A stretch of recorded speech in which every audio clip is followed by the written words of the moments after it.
Doms Wheel World. Es ist Sonntag, das Wetter ist schön und ich hab Bock auf einen Ausflug. Und was klingt bitte barrierefreier als Felsengarten?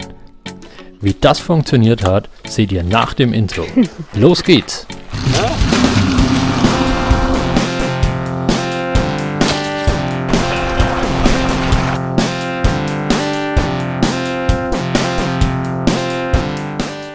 Als Rollstuhlfahrer kennt man das ja.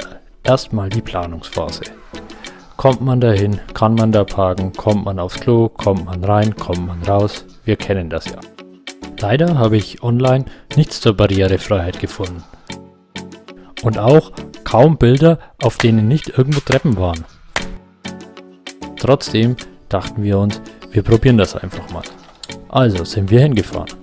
Dazu habe ich mir dann meine Trekkingräder auf den Rollstuhl gemacht und mein Vorsatzrad eingepackt, weil ich so einfach immer freier und entspannter unterwegs sein kann.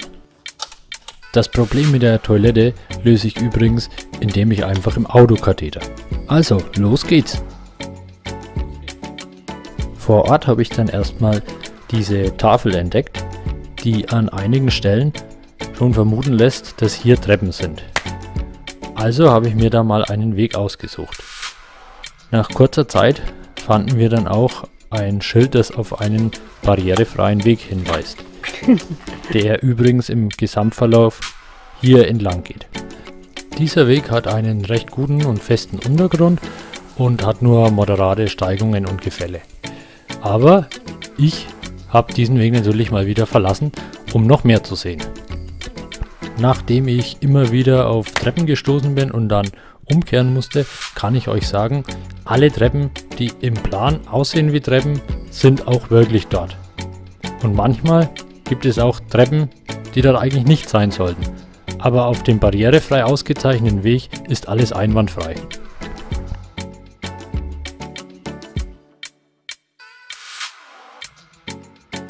Hier bin ich wieder auf dem offiziell barrierefreien Weg. Und wir sind bei der Hauptattraktion, dem Naturtheater, angekommen. Nachdem ich ja bei meiner Internetrecherche nicht wirklich was über Barrierefreiheit gefunden habe, war ich umso überraschter, als ich dann dort war. Hinter dem Begriff Felsengarten hätte ich definitiv weniger Barrierefreiheit und Zugänglichkeit erwartet. Der Untergrund ist auf allen Wegen super zum Rollstuhlfahren geeignet. Das Wegenetz ist gut durchdacht und man kommt überall hin, wo man hin will. Aus dem Felsengarten zurück kann man sich dann noch den Schlossbau anschauen und den Garten dazu und kann dann hier noch einen Kaffee trinken mit wunderschönem Blick aufs Schloss. Alles in allem war das ein recht gelungener Ausflug. Schade nur, dass man im Vorfeld keine Informationen zur Barrierefreiheit gefunden hat. Wie macht ihr das, wenn ihr wohin fahrt? Habt ihr eine App oder eine Website, die ihr empfehlen könnt für Informationen über Barrierefreiheit, oder fahrt ihr immer einfach drauf los? Schreibt gerne eure Erfahrungen in die Kommentare, so sammelt sich um die Videos herum ein super Erfahrungsschatz an.